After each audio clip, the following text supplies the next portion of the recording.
Здравейте на всички! Какво искам да ви кажа една важна новина за всички, които са били осъдени, дължат пари на някаква институция или на бързи кредити и някой ги съди, чеси и биват преследвани. През 2031 година изтича 10 годишния срок от въвеждането на закона за абсолютната давност за всички длъжници. Това означава, че ако сте били осъдени през 2020 или 2021 година в началото, този период за вас изтича. И няма значение дали сте върнали парите, дали сте върнали част от парите или не можете да ги върнете.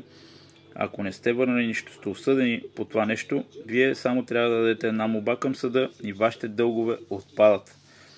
Съответно, ако сте били осъдени през 2021 или 2022 или 2023 годините, които са за вас са 2031, 32, 33 и така правопропорционално нагоре.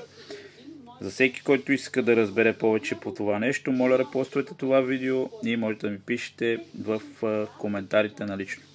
Всеки, който не ме следва, ще бъде изтрит и блокиран. Приятен ден от мен, моля шервайте това видео, така помагате на мен и на канала ми.